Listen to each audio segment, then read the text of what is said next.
Je pense que ce sentiment vous rappellera peut-être des souvenirs. Vous savez, quand il y a quelque chose que vous avez toujours voulu faire ou voulu découvrir depuis longtemps, et puis bim, un jour ça arrive. Et là, c'est la surexcitation. On a l'impression de redevenir un peu un enfant pendant quelques instants. Et ben moi, c'est ce qui s'est passé il y a un mois quand j'ai visité les ateliers des éditions Serge Mouille. Alors vous savez, ce sont ces luminaires en métal tout noir mat. C'est absolument sûr que même sans savoir qu'il s'agissait de lampes Serge Mouille, vous en avez déjà vu dans des magazines de décoration très certainement, mais aussi probablement sur Instagram. Faut dire que ces luminaires sont vraiment iconiques. Ils ont presque 70 ans. Et franchement, comme beaucoup d'icônes du design, ils ont pas pris une ride. Bah voilà, c'est le génie des designers. Il y a des pièces comme ça qui traversent les époques. Et c'est assez marrant parce qu'avec les luminaires, en fait, je sais pas si c'est pareil pour vous, mais moi, en général, quand je les remarque, c'est soit parce que c'est un truc plutôt négatif, c'est-à-dire qu'ils me plaisent pas du tout, soit au contraire, c'est parce que j'ai un coup de cœur et je me rends compte que entre les deux, on fait pas trop attention en fait aux luminaires.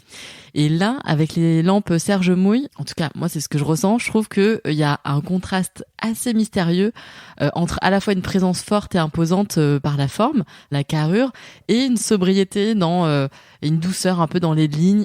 Alors, faut faire attention aussi parce que, comme toutes les pièces iconiques du design, il y a souvent beaucoup de copies, malheureusement. Mais vous allez voir qu'avec cette fabuleuse histoire que les ateliers Serge Mouille m'ont racontée, non seulement vous allez vraiment comprendre qui il était, mais surtout, on aura aussi quelques repères pour identifier les vrais des copies. Alors d'abord, faisons un peu connaissance avec ce monsieur, Serge Mouille. Qui était-il ? Ce qu'on peut retenir d'important, c'est qu'il est né à Paris, rue Mouffetard, au début des années 20. Très vite, il se passionne pour le dessin. Il passe d'ailleurs la plupart de son temps, même lorsqu'il doit être en cours, à arpenter les allées du jardin des plantes pour refaire des croquis d'animaux, de plantes, de fleurs.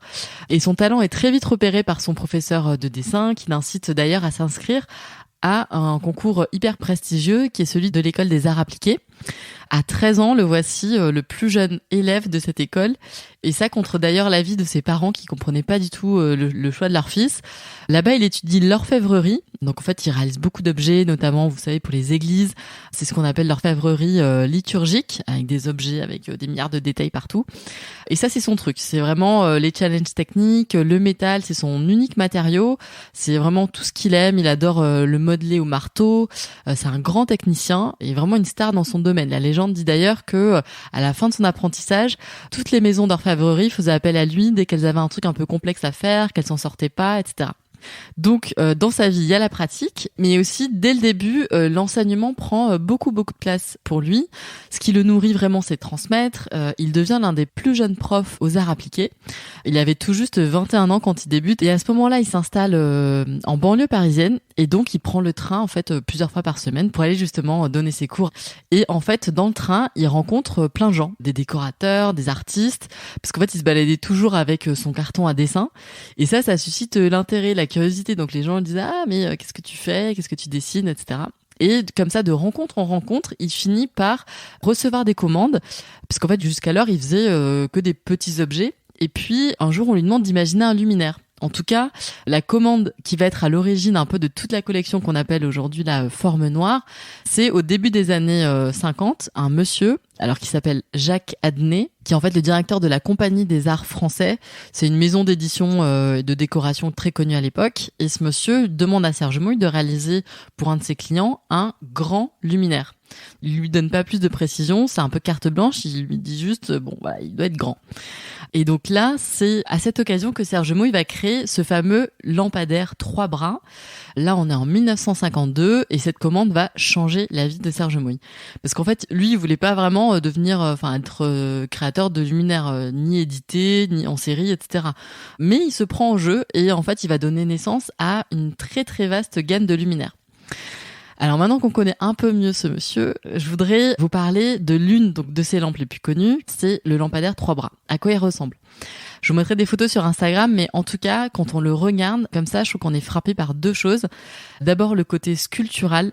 Certains disent que ses formes ressemblent à celles de l'artiste très connu Alexander Calder, en disant que, comme les mobiles de Calder, les luminaires de Serge Mouille offraient un tremplin à l'imagination. Donc ça, je suis bien d'accord avec ça. Et le second élément qui frappe, c'est qu'il ressemble, ce lampadaire, un peu à un insecte. à une petite bête, vous voyez, mais en fait en version grande, ce qui lui donne du coup un côté un peu agressif. En tout cas, c'est sûr, très dynamique. Et pour le décrire un petit peu, on a des pieds qui sont très fins, mais qui sont quand même très imposants. Et on retrouve un petit peu un côté griffe de rapace. Ensuite, on a la tige du lampadaire qui donne une impression comme si c'était un animal qui se dressait, vous voyez. Elle mesure environ 1,20 m, cette tige. Et puis, à ce niveau-là, on a 3 bras qui se déploient et qui ressemblent un peu à des bras articulés parce qu'ils sont courbés comme si on avait plié la tige en métal, en fait. Et d'ailleurs, j'ai vu dans l'atelier la machine pour faire ces mises en forme et qui était d'ailleurs celle que Serge Mouille lui-même utilisait. Et on peut ensuite du coup orienter les réflecteurs qui sont au bout des bras comme on souhaite en fonction de l'endroit dans lequel on le met, la pièce. En fait, pour 80% à peu près des lampes Serge Mouille, les artisans partent d'une seule et même forme qu'ils appellent la tétine.